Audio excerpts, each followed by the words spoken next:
Hey, welcome back to the Status Quo Garage. You guys are probably wondering why my car looks like complete crap. No, it wasn't stolen. It wasn't recovered or anything like that. Just kind of want to show you guys a trick that I use to kind of keep my paint fresh. So these Hondas, they're very bad with the paint, especially these years or the earlier years. Especially also this car being a 20-year-old car.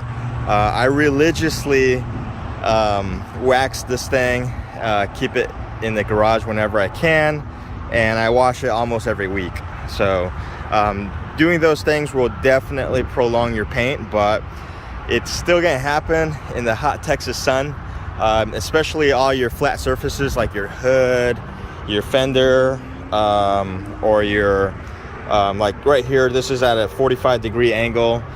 These are usually the parts where it starts failing and you start seeing that Honda cancer up here, and the roof, the trunk and everything. So a lot of these parts actually have been painted on my car. The roof was, I waited too long to get it fixed, so they actually had to sand it down, put a base coat, and clear it again. On the doors, I'm trying to be a little bit more proactive. I've already done this on the A pillar all the way to the back to C pillar and down this quarter panel here, to preserve it, and I did that about 3 years ago, and it's still looking new. And then on the doors, I'm starting to notice right here, on this part, it's starting to get a little bit dull, and so clear coat failure is starting to happen there.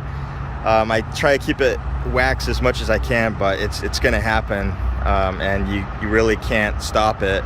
You can slow it down, but you can't stop it. So in this case, I just took everything off, brought it to a paint shop, had them clear coat it just like what I did on the top there, just to preserve it. So that's kind of a little trick that I have to keep your paint fresh. So I just want to let you guys know. Usually how I can tell if the paint's starting to fail is that you'll start seeing that this part is a little bit more dull than, you know, the sides of the car, and you're gonna see a little bit of cloudiness. If you see too much where it starts separating from your base coat, you're kind of screwed from there. So if you let it go down too much, they're gonna have to sand it down, go down the base, and then they're gonna have to blend it to the adjacent panel, which is gonna cost a lot more money. So in this case, I mean, I paid $400 for 4 doors. And I saved the labor by taking everything off myself. Otherwise, if I don't do it this way and it actually goes down and the clear, and you can see the separation of the clear coat and the base coat, it's going to cost you somewhere between maybe $1,000 to $1,500 per side, which is not worth it for most people in a car, you know, with this age.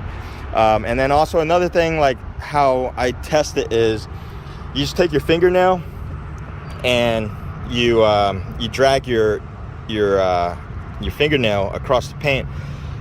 If after you wax it and it still feels kind of chalky, then your clear is kind of dry. It's not like, you know, new paint where it's a little bit elastic. So just keep that in mind. Polishing will actually make it look better, but I wouldn't recommend it since it's technically taking off a layer of paint. So you just want to avoid polishing it, because that's just going to make that process speed up a lot faster in your clear coat failure. So really the only way to fix this is to get it repainted. But if you want to save yourself some money and not have it base coated again and potentially not have the color match correctly, I highly recommend doing this. I've been doing this for many years already, and it seems to be kind of the way to go for my end. But anyways, thanks again for tuning into the Status Quo Garage. I'll see you guys on the next episode.